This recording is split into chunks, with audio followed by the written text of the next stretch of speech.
Hello guys, welcome back to my channel.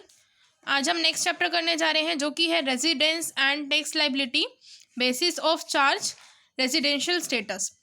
अब देखो, residence of assessee. अब जो असेसी होता है, हमने पहले ही पढ़ा था कि असेसी वो पर्सन है जो कि टैक्स को पे करने के लिए लायबल होगा, जो टैक्स पे करेगा। अब हम उसका रेजिडेंस चेक करते हैं कि क्या वो टैक्स को पे करने के लिए लायबल है या नहीं है। अब लायबल है का मतलब यहाँ पर ये नहीं है कि वो टैक्स पे नहीं करेगा, टैक्स तो उसको पे करना होगा। वो इंडिया में टैक्स पे करेगा या फिर आउटसाइड इंडिया पे करेगा, तो ये सब देखने के लिए हम ये चेक करते हैं कि उसका रेजिडेंशियल स्टेटस क्या है, वो रेजिडेंट इन इंडिया है या नॉन रेजिडेंट है। The income tax liability of N assessee depends on upon his residential status. For instance, income earn by N assessee outside India. अगर किसी असेसी ने इनकम जो है आउटसाइड इंडिया अर्न की है, तो क्या वो इंडिया में टैक्सेबल है या नहीं है, तो वो डिपेंड करता है उसके रेजिडेंशियल स्टेटस से, rather than on his citizenship. तो इसकी मदद से हम ये चेक करते हैं कि जो पर्सन है वो उसका स्टेटस क्या है, रेजिडेंशियल स्टेटस क्या है, उसके अकॉर्डिंग उसको कितना टैक्स पे करना पड़ेगा, कि क्या वो टैक्स इंडिया में पे करेगा या नहीं करेगा अपनी आउटसाइड इनकम का। एन इंडियन में भी नॉन रेजिडेंट, एक इंडियन भी नॉन रेजिडेंट भी हो सकता है और एक फॉरेनर भी रेजिडेंट हो सकता है for the income tax purposes. Income tax purposes के चलते जो एक इंडियन है उसको हम नॉन रेजिडेंट भी बोल सकते हैं और एक फॉरेनर को हम रेजिडेंट भी बोल सकते हैं। ठीक है। The residence of a person में change from year to year. जो रेजिडेंट है पर्सन का वो चेंज होता रहता है ईयर टू ईयर भी, but citizenship can not be change every year. Citizenship जो है वो चेंज नहीं होती, लेकिन रेजिडेंशियल स्टेटस जो है वो चेंज हो सकता है। अ पर्सन में be a resident in more than one country for the same previous year. एक पर्सन जो है एक कंट्री से ज़्यादा भी, एक कंट्री में भी रेजिडेंट कहलाया जा सकता है और उससे ज़्यादा भी कंट्रीज में भी रेजिडेंट कहलाया जा सकता है उसकी प्रीवियस ईयर की इनकम पर। ठीक है। उसने जो भी प्रीवियस ईयर में इनकम अर्न की है, जरूरी नहीं है कि वो एक ही कंट्री में टैक्स पे करेगा, वो अदर कंट्रीज में भी पे कर सकता है उसी सेम प्रीवियस ईयर की इनकम पर। अब types of assessees, types of residents. दो तरह के रेजिडेंट होते हैं, एक होता है रेजिडेंट, एक होता है नॉन रेजिडेंट। और रेजिडेंट में हम दो पार्ट में डिवाइड करते हैं, एक होता है ऑर्डिनरी रेजिडेंट, दूसरा होता है not ordinary residents. There are separate rules for determining the residence of different kinds of assessees. और हर असेसी के अलग अलग डिफरेंट रूल्स हैं, सेपरेट रूल्स हैं, जिनकी वजह से उनका रेजिडेंशियल स्टेटस जो है हम पता कर सकते हैं। The different kinds of assessees are, अलग अलग असेसीज कौन से हैं, कौन से पर्सन्स। हमने जब पर्सन की डेफिनेशन करी थी तब हमने क्या कहा था, कोई इंडिविजुअल हो सकता है, हिंदू अनडिवाइडेड फैमिलीज हो सकती हैं, फर्म्स हो सकती हैं, एसोसिएशन ऑफ पर्सन्स हो सकते हैं, local authorities, artificial judicial persons. ये जितने भी हैं ये डिफरेंट तरह के असेसीज हैं, जिनकी इनकम पर किस तरह से टैक्स पे किया जाएगा वो सारा हम देखेंगे अभी। अगर हम यहाँ पर दोबारा रेजिडेंशियल स्टेटस को अगर हम क्लासीफाई करें तो हम इंडिविजुअल्स के लिए और एचयूएफ के लिए अलग करते हैं। फर्म, कंपनी, एओपी, बीओआई या कोई लोकल अथॉरिटीज़ हैं तो इनके लिए हम अलग करते हैं। ठीक है। अगर हमारे पास जो इंडिविजुअल्स और एचयूएफ हैं उनके केस में हमारे पास तीन तरह के केस हो जाते हैं। एक होता है ऑर्डिनरी रेजिडेंट, दूसरा होता है नॉट ऑर्डिनरी रेजिडेंट, जो हमने अभी पढ़ा। ऑर्डिनरी रेजिडेंट में भी उसको क्लासीफाई किया जाएगा, नॉट ऑर्डिनरी रेजिडेंट में भी किया जाएगा, और साथ ही साथ उनको नॉन रेजिडेंट में भी किया जाएगा। फिर फर्म है, कंपनी है, या एओपी या बीओआई है, इनके लिए सिर्फ और सिर्फ रेजिडेंट स्टेटस और नॉन रेजिडेंट स्टेटस को देखा जाएगा। ठीक है। अब हम अगर इंडिविजुअल की बात कहें तो एक इंडिविजुअल को हम रेजिडेंट तब कहेंगे जब उसने दो बेसिक कंडीशंस को सेटिस्फाई किया होगा। इनमें से अगर कोई एक भी सेटिस्फाई हो जाती है तो हम ये कहेंगे कि वो इंडिविजुअल रेजिडेंट है इंडिया का और उसको टैक्स इंडिया में पे करना पड़ेगा। तो दो बेसिक कंडीशंस ये हैं। पहली है, he is in India in the previous year for a period of 182 days और मोर। यानी कि वो इंडिया में 182 डेज रहे या उससे ज़्यादा रहे तो हम उसको कहेंगे कि वो रेजिडेंट है इंडिया का, उसको इंडिया में टैक्स पे करना पड़ेगा। सेकंड कंडीशन ये है, अगर ये कंडीशन सेटिस्फाई नहीं कर पाता तो दूसरी कंडीशन उसको सेटिस्फाई करनी होगी। He has been in India for at least 365 days, वो इंडिया में 365 डेज रहे during the 4 years preceding the previous year, जो प्रीवियस ईयर है उसके इमीडिएट 4 सालों में वो जो है 365 डेज रहे, और and is in India for at least 60 days during the previous year, previous year में 60 दिन रहना चाहिए। अब सुनो, अब हम मान के चलते हैं कि जो हमारा असेसमेंट ईयर है वो है 2021 to 22, ठीक है। अब इससे पहले वाला जो ईयर होगा यानी प्रीवियस ईयर, तो प्रीवियस ईयर कौन सा हो गया 2020 to 2021, क्लियर। अब इसमें देखो इन्होंने क्या बोला सेकंड कंडीशन में, पहली कंडीशन तो ये है कि 182 डेज रहे या फिर उससे ज़्यादा रहे, ये तो फर्स्ट कंडीशन थी, बेसिक कंडीशन। ये बेसिक कंडीशंस की बात कर रहे हैं, एडिशनल कंडीशंस भी आती हैं, ठीक है। अब देखिए दूसरी कंडीशन में क्या बोला है कि ये जो प्रीवियस ईयर है हमारा, इस प्रीवियस ईयर में तो उसको 60 डेज बिताने होंगे इंडिया में, 60 डेज रहे, और इसके पिछले 4 सालों में यानी 2019 to 20, फिर 18 to 19, 17 to 18 और 16 to 17, ठीक है। इन 4 सालों में, टोटल 4 सालों में 365 डेज वो रहे, ठीक है। तो ये सेकंड कंडीशन है कि प्रीवियस ईयर में तो उसके 60 डेज होने चाहिए इंडिया में, और बाकी के जो 4 साल हैं उसमें टोटल 365 डेज रहा हो। इन दोनों में से कोई अगर एक भी कंडीशन सेटिस्फाई होती है तो हम उसको रेजिडेंट ऑफ इंडिया बोल देते हैं। अब उसके बाद हम ये चेक करते हैं कि रेजिडेंट तो हमने बोल दिया कि हाँ ये रेजिडेंट है, तो हम ये चेक करते हैं क्या वो ऑर्डिनरी रेजिडेंट है या फिर वो नॉट ऑर्डिनरी रेजिडेंट है, ठीक है। अभी आगे हम पढ़ेंगे इसको भी। उसके बाद ये जो हमने सेकंड बेसिक कंडीशन की थी उसके कुछ रूल्स के बदले में एक्सेप्शंस हैं कि ये रूल कहाँ कहाँ लागू नहीं होगा। In the following cases an individual needs to be present in India for a period of 182 days और more in order to become a resident in India, यानी कि जो मैं अभी आपको ये बताऊंगी एक्सेप्शंस, ये वो एक्सेप्शंस हैं कि जहाँ पर आप 60 डेज का रूल अप्लाई नहीं कर सकते, उसको फर्स्ट कंडीशन को ही सेटिस्फाई करना होगा। अगर वो फर्स्ट कंडीशन को सेटिस्फाई नहीं करता है तो वो रेजिडेंट नहीं कराया जाएगा इंडिया का, नॉन रेजिडेंट कराया जाएगा। तो पहली क्या है exception, Indian citizen who lives India, एक इंडियन सिटीजन जो कि इंडिया को छोड़कर जा रहा है during the relevant previous year as a member of the crew of an Indian ship, Indian ship के क्रू पर छोड़कर जा रहा है, यानी इंडियन शिप उसने ज्वाइन कर लिया, उसका मेंबर बन गया है, तो वो छोड़कर जा रहा है, तो हम उस पर ये सेकंड कंडीशन को लागू नहीं करेंगे, उसको फर्स्ट वाली कंडीशन को ही सेटिस्फाई करना होगा, तभी वो रेजिडेंट माना जाएगा इंडिया का, अदरवाइज वो नॉन रेजिडेंट माना जाएगा, ठीक है। उसके बाद बोला है और for the purpose of employment outside India, India के बाहर अगर एम्प्लॉयमेंट करने जा रहा है तब भी उसको हम ये मानेंगे कि उसको फर्स्ट कंडीशन को ही सेटिस्फाई करना होगा। अगर वो फर्स्ट कंडीशन को सेटिस्फाई नहीं करता तो वो नॉन रेजिडेंट घोषित कर दिया जाएगा। इंडियन सिटीजन, ये सेकंड एक्सेप्शन है, इंडियन सिटीजन और person of Indian origin, Indian citizen हो या इंडियन ओरिजिन का पर्सन हो, engage outside India in an employment, employment की वजह से गया, और अ बिजनेस, अपने बिजनेस की वजह से जा रहा है, या प्रोफेशन की वजह से या किसी अदर वोकेशन की वजह से जिसमें से उसको इनकम अर्न हो रही है, यानी अपने लिए जा रहा है, who comes on a visit to India in any previous year, अगर वो इंडिया में किसी भी प्रीवियस ईयर में आया है तो उसको 182 डेज वाली जो कंडीशन है उसी को सेटिस्फाई करना होगा, अदरवाइज उसको नॉन रेजिडेंट ही बोला जाएगा, ठीक है। तो ये 2 रूल्स हैं, या आप कह सकते हो 2 एक्सेप्शंस हैं जो कि इस रूल को फॉलो नहीं करेंगी, बेसिक कंडीशन सेकंड वाली बेसिक कंडीशन को फॉलो नहीं करेंगी, फर्स्ट वाली ही उनके लिए कंपलसरी है, ठीक है।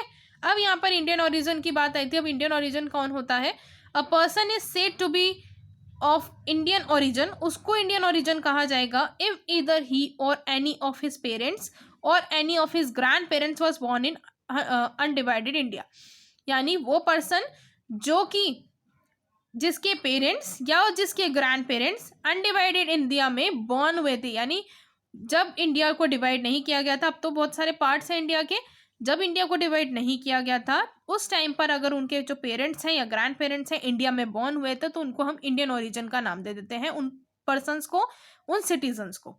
ठीक है, अब मैंने बताया था कि जब हम रेजिडेंट किसी को भी घोषित कर देते हैं तो हम ये देखते हैं कि वो ऑर्डिनरी रेजिडेंट है या फिर नॉट ऑर्डिनरी रेजिडेंट है। तो ऑर्डिनरी रेजिडेंट को देखने के लिए हमें दो कंडीशन को सेटिस्फाई करना होता है। दो कंडीशन हो गई, दोनों कौन सी? एडिशनल वाली कंडीशंस और वन बेसिक कंडीशन। एक बेसिक कंडीशन होनी चाहिए और दोनों एडिशनल कंडीशन होनी चाहिए। क्या बोला मैंने? दो एडिशनल कंडीशन और one basic condition.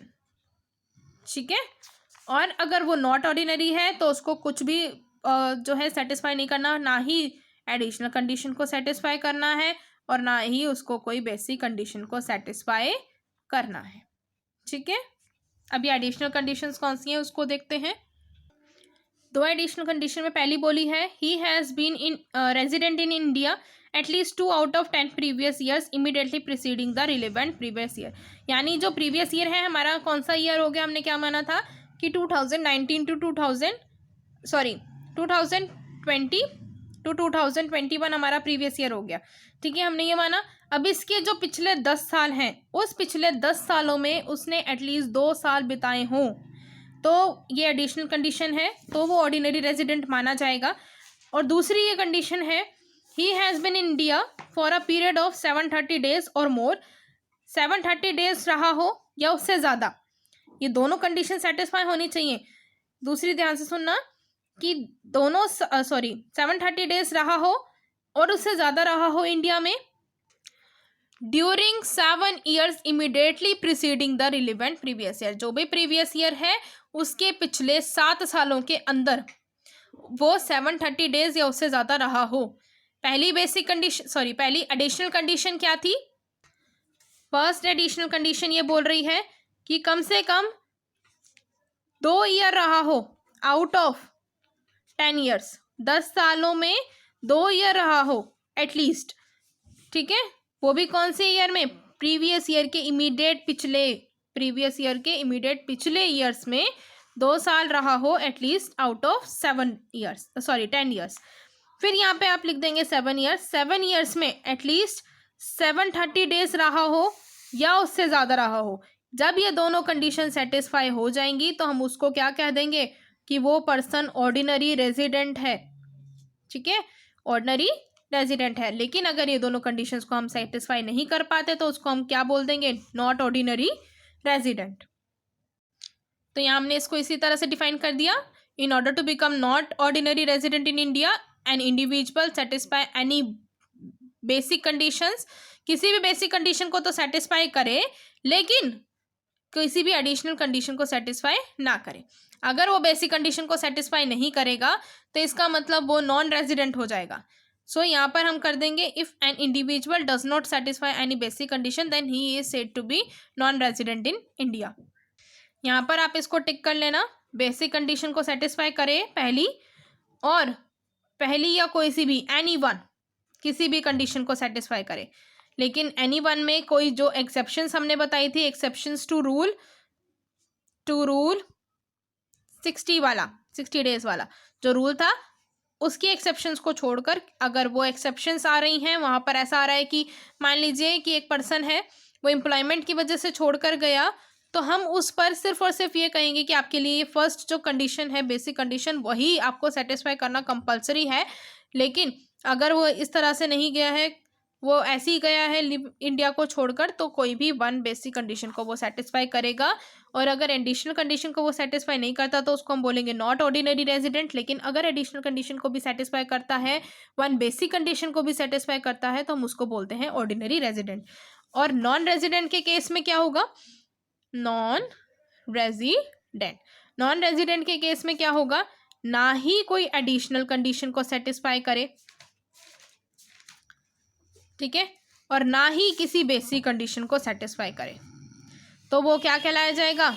Non resident in India.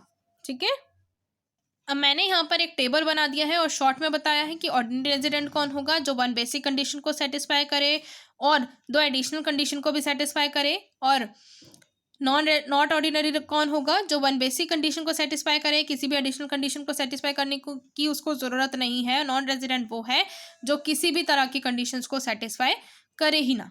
ठीक है, फिर यहाँ पर नोट्स हैं। नोट्स में ये बोला है कि stay in India for 182 days और 60 days at a stretch it's not necessary. यहाँ पे ये बोला है कि ज़रूरी नहीं है कि वो 182 डेज एक लगातार टाइम पीरियड में रहे। कभी भी आके 40 दिन रह जाए, फिर थोड़े दिन चला जाए, फिर 50 दिन रह जाए, ऐसे कर करके 182 डेज बनेंगे या 60 डेज बनेंगे। इस तरह से नहीं होना चाहिए कि वो एक ही स्ट्रेच में एक ही लगातार दिन रहे। तो ऐसा कुछ कंपल्सरी नहीं है, ज़रूरी नहीं है। फिर दूसरा पॉइंट ये है, the entire stay need not be at one place only. ऐसा भी नहीं है कि अगर वो यहाँ महाराष्ट्र में आया है तो महाराष्ट्र में ही रहेगा, उसको एक ही जगह पर रहना होगा, ऐसा नहीं है। वो अगर महाराष्ट्र में आया तो हरियाणा भी आ सकता है, पंजाब भी आ सकता है, शिमला भी आ सकता है, हर जगह जा सकता है। ठीक है, अब नेक्स्ट है रेजिडेंस ऑफ HUF। अभी हमने इंडिविजुअल का रेजिडेंट पढ़ा, अब हम HUF का रेजिडेंट पढ़ेंगे। अब ये HUF क्या है? Hindu undivided family. ठीक है, इसमें हमने बोला था कि कोई ऑर्डिनरी रेजिडेंट नहीं होता, कोई नॉट ऑर्डिनरी रेजिडेंट नहीं होता। यहाँ पर हम इसको बाद में क्लासीफाई करेंगे, पहले हम क्लासीफाई करेंगे रेजिडेंट और नॉन रेजिडेंट में। तो रेजिडेंट कब होगा HUF? If the control and management of affairs of a business of HUF is Holi और पार्टली सिचुएटेड इन इंडिया। अगर उसका कंट्रोल और मैनेजमेंट जो है बिजनेस का, उनके जो अफेयर्स हैं वो पूरे या फिर आधे जो है, आधा कंट्रोल यहाँ से हो रहा हो इंडिया से, तो हम उसको कहेंगे HUF जो है वो रेजिडेंट है इंडिया का। ठीक है, चाहे पूरा हो रहा हो, चाहे आधा कंट्रोल या मैनेजमेंट जो है इंडिया से हो रहा हो, तब हम उसको रेजिडेंट के कैटेगरी में डालेंगे। नॉन रेजिडेंट की कैटेगरी में कब डालेंगे? अगर उसका कंट्रोल और मैनेजमेंट जो है वो यहाँ पर ना रहो, आउटसाइड इंडिया हो रहा हो, तब हम कहेंगे नॉट रेजिडेंट। अब रेजिडेंट में दो चीज़ें आती हैं, एक आता है ऑर्डिनरी, दूसरा आता है नॉट ऑर्डिनरी। ऑर्डिनरी में इफ़ द कर्ता ऑफ द फैमिली है satisfy both the additional condition. अगर जो है कर्ता जो है फैमिली का, वो दोनों एडिशनल कंडीशन को सेटिस्फाई करता है, जो हमने अभी पढ़ी थी ऑफ इंडिविजुअल वाली कंडीशंस को। एक पढ़ी थी 7 ईयर्स वाली और एक पढ़ी थी कौन सी? 10 ईयर्स वाली। तो उन दोनों को अगर वो सेटिस्फाई कर देता है कर्ता, तो उसको हम कहेंगे HUF जो है वो ऑर्डिनरी रेजिडेंट कहलाएगा। ठीक है, लेकिन अगर कर्ता एडिशनल कंडीशन को सेटिस्फाई नहीं करता है तो वो क्या कहलाएगा? Not ordinary resident. यहाँ पर बेसिक कंडीशन का कोई मैटर नहीं है। ठीक है, सिर्फ एडिशनल कंडीशन की बात ध्यान रखनी है। फिर आता है कंपनी का।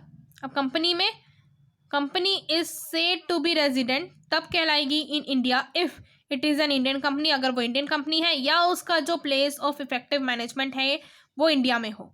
फिर non resident if a company does not satisfy both the condition, अगर वो ये दोनों कंडीशन जो हैं वो सेटिस्फाई नहीं करती हैं रेजिडेंस होने की, तो वो नॉन रेजिडेंट कहलाएंगी।